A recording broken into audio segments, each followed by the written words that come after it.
checkpoint. Our next guest points to Pakistan as a key player in the bloodshed. Gary Berntsen is a retired CIA station chief. He joins us now to explain. Gary, explain to our viewers, a bomb goes off in a secure area in Kabul, and ultimately where people are, obviously you've got the folks responsible for that, but people are pointing across the border to Pakistan to say, we don't fix this until we address that. What do you say to that? Good morning, Pete. Good morning. Part of the problem, of course, a larger part of the problem is that Afghanistan has been dragged into the larger conflict between India and Pakistan. Since partition in 1947, India and Pakistan have been at each other's throats because Pakistan was trying to seize Kashmir. Between India and Pakistan, there's a border, but they don't call it a border. They call it the line of actual control. That's where their military forces are. So everything Pakistan does is in the context of its struggle with India. So they've looked at Afghanistan, Pakistan has, for strategic depth. They want to control all of Afghanistan because their fear is if the Indians invade Pakistan, they want to be able to fall back into Afghanistan. And that was the reason that Pakistan created the Taliban in the 1990s.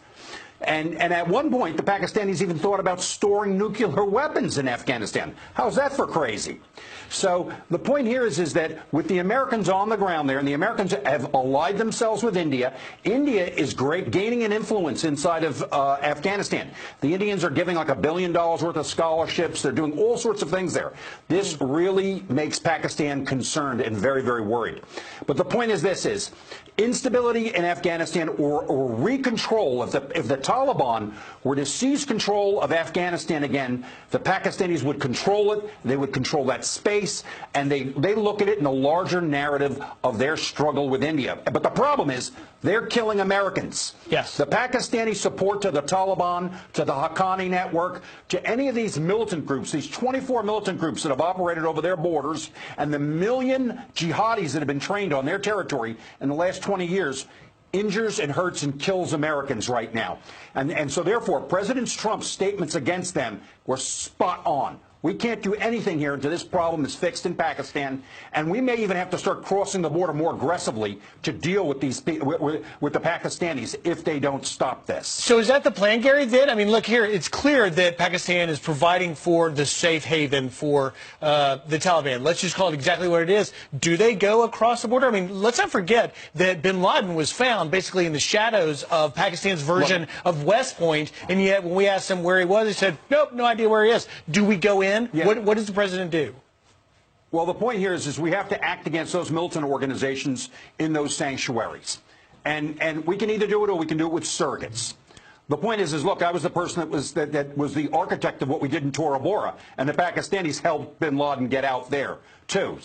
So I was thrilled to see the SEAL teams kill Bin Laden at that point. But the Pakistanis have been playing a double game against America for the last 30 years.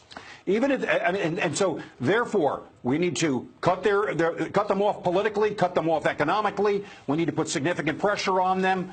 And they have been significant sponsors of jihadist terrorism for the last 30 years, and President Trump is calling them to account. But the Pakistanis, they won't say it publicly. They'll say, oh, they think that they're like Elliot Ness, that they're fighting terrorism. They're fighting these people on their territory, and they have put some pressure on them. But look, they could turn over Siraj Haqqani to us tomorrow.